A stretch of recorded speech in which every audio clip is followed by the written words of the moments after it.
can feel it consuming you. You can't eat. You can't sleep. Your performance at work suffers. You can feel your relationship coming off the rails. And at worst, you feel like ending it all.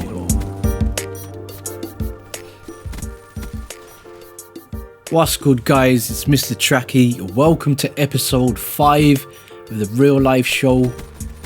Not long got in from work, guys, but I thought I'd get this video done straight away for you. Today's episode is going to be about debt. Now, I feel like you guys are starting to get to know me now.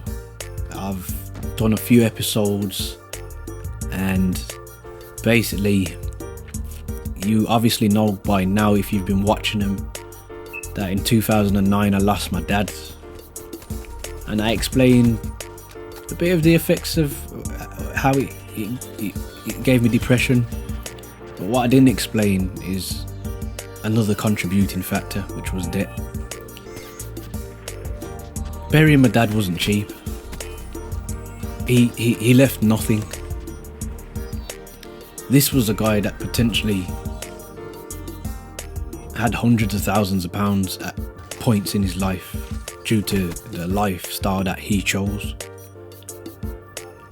But burying him and making sure that we sent him out of this world in style, as most would say, he left nothing. Between me and the family, on my dad's side, there's only a few of us that actually work for a living, and I ended up spending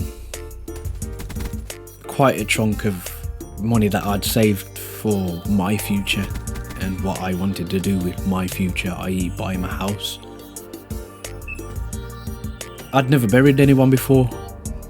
I didn't know nothing about it.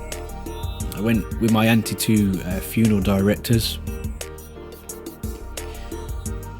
and seeing the cost of coffins, I just couldn't get my head around it, especially at that time. I couldn't get my head around having to spend £2,500 on a hole in the ground. Yeah, it was a bad time for me. I started to get sloppy with my finances because every penny that I earned, I tried to contribute to the funeral, and in the long run I hurt myself financially very badly. I ended up taking out 2 payday loans, and my other grandmother brought me a white gold chain for my 18th birthday. I ended up pawning that to take a loan for an amount of the chain, so the chain was still mine as long as I paid back the money. And basically for 3 years I struggled in silence. Each month I was paying about £350 to one payday loan in interest. Not a penny was going off the loan, it was literally interest. The other payday loan was about £150 a month, and in every 6 months to renew the chain to make sure that it didn't get taken by the company was close to £1,000 in interest. Yeah, guys, the nights were sleepless. I lost a substantial amount of weight. I looked ill. My temperament was frayed. My performance at work was dropping. People was noticing. Weren't shaving. I weren't ironing my clothes. It had a total grasp of me and who I was. It changed me as a person for the worst. He changed me into someone that when I looked in the mirror, I didn't recognise him. My mum, she noticed. She knew something was wrong. But me and my pride, I wouldn't tell nobody. Nah, I can do it myself. Could I fuck? It got to the point where I really started to consider it.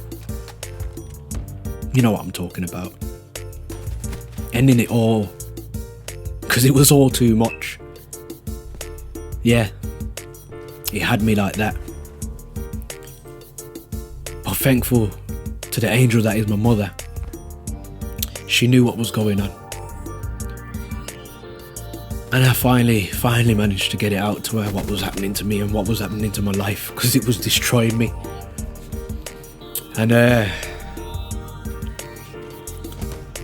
God bless her, she managed to find me a company. And the hardest part was making that phone call. It was hard. The pride, everything, just the male, the ego, all of it was there. Didn't want to phone them.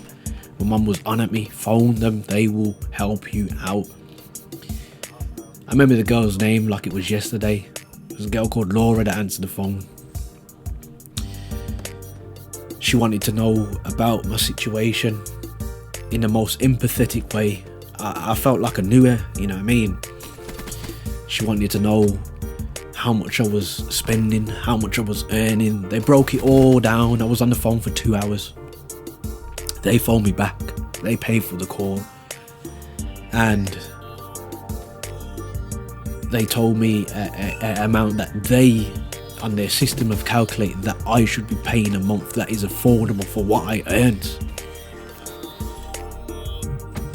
From nearly £1,000+ a month to £155. They spoke to all the companies for me. They sorted it all out. I didn't have to do nothing but sign a declaration to accept that I was going into a debt management plan. Coming off that phone was a life-changing moment for me. It really was, because it was the start of a fresh beginning. It was the start of me realising exactly how much trouble I was in and how much help I'd just received. It took me several years to pay it off, but making that last payment, phoning up early to make it, you really don't understand the change that it brought for me. I started to be me again. And I'm just trying to emphasize to people that if you're going through this on your own, in silence, you're going to end up in one place in the long run. And that's alone, pushing the ones close to you away, or the worst case scenario, dead. And if you've got that pride, but you don't want to call nobody, you need to let it go. Trust me.